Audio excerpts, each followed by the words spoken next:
இவன் 210.88 இருக்கு, இவன் 209.818 வந்திருக்கான், ஏன் அப்படி வந்திருக்கான் அப்படின்னு கேட்பேன். உடனே சார் அது FIFO போட்டிருக்கோம், வெயிட் ஆவரேஜ் போட்டிருக்கோம். அதனால நீ வேற ஒன்டா போய் சொல்லு. 210.88 ஏன் 209.18 ஆயிருக்கான்? ஏன் வந்து 210ல இருந்து 220 போயிருக்கலாமே, 230 போயிருக்கலாமே? ஏன் 210 வந்திருக்கான்? 190 வந்திருக்கலாமே, 180 வந்திருக்கலாமே? ஏன் 209.8818 வந்து நின்றுருக்கான்? அண்ட் ஏன் இதுக்கு பேர் வந்து வெயிட்டட் ஆவரேஜ்? என்ன ஆவரேஜ் ஆச்சு, என்ன வெயிட் ஆச்சு, அதை சொல்லு. FIFO அப்படி போடணும், ஓகே, நியாயம். ஃபர்ஸ்ட் இன் ஃபர்ஸ்ட் எடுத்து போட்டா ஓகே. வெயிட் ஆவரேஜ் என்ன பண்றோம், எல்லாத்தையும் எடுத்துக்கிற டிவைட் பண்றோம், ஓகே. இதுல என்ன ஆவரேஜ் ஆச்சு? ஆவரேஜ்னா ரெண்டு இருக்கணும். ஒருத்தன் வந்து 160 சென்டிமீட்டர் ஹைட், ஒருத்தன் 170 சென்டிமீட்டர் ஹைட்னு சொன்னா இது ரெண்டு நம்பர். இது நீ ஆவரேஜ்னு சொன்னா 160க்கும் 170க்கும் நடுவுல 165 சென்டிமீட்டர் சொல்லலாம். அப்ப ரெண்டு நம்பர் இருக்கணுமா? அந்த ரெண்டு நம்பருக்கு நடுவுல ஒரு நம்பர் இருக்கணுமா? அதுதானே ஆவரேஜ்னு சொல்ல முடியும். அப்ப 210.8 வந்திருக்கு. ஆவரேஜ் இருக்கும் போது 209.818 வருதுன்னு சொன்னா நீ ரெண்டு நம்பர் எடுத்திருப்பீல, அந்த இன்னொரு நம்பர் யாரு? இவன் ஒரு நம்பர், இன்னொரு நம்பர் எடுத்துக்கணும், அது கம்மியா இருந்திருக்கணும். அப்ப 210க்கும் அந்த கம்மியான நம்பருக்கும் நீ ஆவரேஜ் எடுக்கும் போது அந்த ரெண்டு நம்பருக்கும் நடுவுல வந்திருப்பான்ல, அப்ப அந்த இன்னொரு நம்பர் யாரு? யார் சார் அந்த சரோஜா அப்படின்ற மாதிரி இந்த சரோஜாவை பார்க்கணும். ரைட்டா? என்ன அப்படின்னா இதுல வந்து 210.8 வந்து இந்த வருஷத்தோட காஸ்ட் மட்டும் தான். இப்போ வெயிட் ஆவரேஜ் என்ன ஆகும்? போன வருஷத்தோட காஸ்டையும் நம்ம இன்க்ளூட் பண்ணி போடணுமா? போன வருஷம் காஸ்ட் எங்க இருக்கு? போன வருஷ காஸ்ட்டுக்கு வந்து இன்ஃபர்மேஷன் இப்படி எல்லாம் ரொம்ப கிளியரா ஒண்ணு இல்ல. ஒரே ஒரு இடம் மட்டும் இருக்கு. என்னன்னா வந்து ஓப்பனிங் WIP ஒரு விஷயம் இருக்கு. ஓப்பனிங் WIP இருந்து 1,10,000 அப்படின்னு போட்டிருக்காங்க. ஆனா வந்து அது 1000 யூனிட்ஸ்க்கு ஆகணும். உடனே வந்து 1,10,000 வந்து 1000 யூனிட்ஸ்க்குனா அப்ப 1,10,000 டிவைட் பை 1000 போட்டோம்னா 110 வந்துருமே, அதுவான்னு கேட்பீங்க. ஏண்டா 110க்கும் 210க்கும் ஆவரேஜ் எடுத்தா அது 209.8 வருமா? 100க்கும் 200க்கும் சரி வெயிட்டட் ஆவரேஜா இருந்தா கூட இப்படி வருமா? சான்ஸே கிடையாது. அப்போ 1,10,000 டிவைடட் பை 1000 யூனிட்ஸ் கிடையாது. 1000 யூனிட்ஸ் 60% முடிஞ்சிருக்கான். அப்படின்னா 600 யூனிட் தான் கம்ப்ளீட் ஆயிருக்கான். அப்படின்னா 1,10,000 போட்டு 1,10,000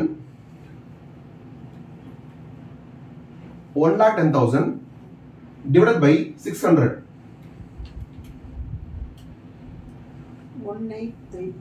183 பாயிண்ட் அதா 183.33 அப்போ என்ன அர்த்தம்? 183.33 தான் போன வருஷத்தோட ஆவரேஜ் காஸ்டா இருந்திருக்கும், பெர் யூனிட் காஸ்டா இருந்திருக்கும். 183.33. ஆனா வந்து அந்த யூனிட்ஸ் எல்லாம் வந்து ஃபுல்லி கம்ப்ளீட் இல்லாதனால ஒரு யூனிட்டும் 0.6 அளவு தான் கம்ப்ளீட்னால அவன் 0.6 எடுத்து 0.6 into 1000 போட்டு அவன் வந்து என்ன போட்டிருப்பான்? 1,10,000 போட்டிருப்பான். இல்லாட்டி என்ன வந்திருக்கும்? 1000 யூனிட்ஸ் into 183.33 போட்டோம்னா என்ன வந்திருக்கும்? இங்க 1,80,000 வந்திருக்கும். ஏன் 1,10,000 இருக்கு? 60% கம்ப்ளீட் இப்படி போட்டிருக்கோம்.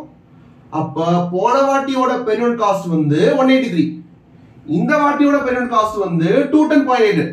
இந்த ரெண்டு காஸ்டுக்கும் ஆவரேஜ், அதுவும் என்ன ஆவரேஜ்?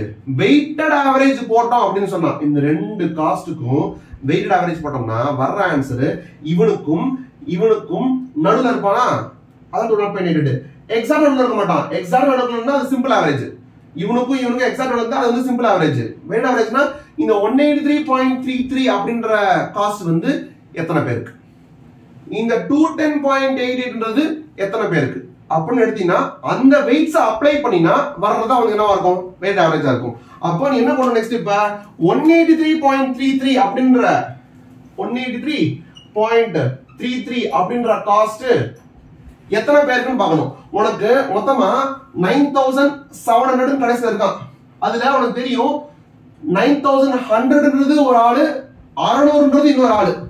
அங்கேயே உனக்கு தெரிஞ்சிருக்கும். அது அப்படின்னா அவுட் ஆஃப் 9,700ல ஒரு 600 வந்து போன வாட்டி இருந்து வந்தவன். பாக்கி இருக்க 9,100 தான் இந்த வாட்டி வந்தவன். இந்த வாட்டி வந்தவன் வந்து 9,100 தான். இந்த வாட்டி வந்தவனுக்கு என்ன ரேட்? 210.88. அப்போ 183 அப்படின்ற காஸ்டுக்கு இது வெயிட், 210.88 அப்படின்றதுக்கு இது வெயிட். இப்படி மல்டிப்ளை பண்ணி ஒரு அனுமானம் அதை ஆட் பண்ணா அது வெயிட் ஆவரேஜ் போடுங்க. இல்ல நீ என்ன கொடுத்து நீ தப்பா போட்டு டென்ஷன் ஆகிறதுக்கு இது வந்து படத்தோட கிளைமேக்ஸ்ல போய் மொக்க வாங்கி டேக் போக முடியாது. 183.33 இன்டூ 600 டிவைடட் பை 9007 போட்டோம்னா 11.34 வருது. 210.88 இன்டூ 9100 டிவைடட் பை 9700 போட்டோம்னா 197.83 வரும். இது ரெண்டையும் ஆட் பண்ணோம் அப்படின்னா 209.18. கால்குலேட்டர் மைக் டிராப் மொமெண்ட் மாதிரி கால்குலேட்டர் டிராப் மொமெண்ட். இந்த மாதிரி ஒரு கால்குலேஷனை யாராவது சொன்னாங்கன்னா லைஃப் டைம் செட்டில் பண்றா.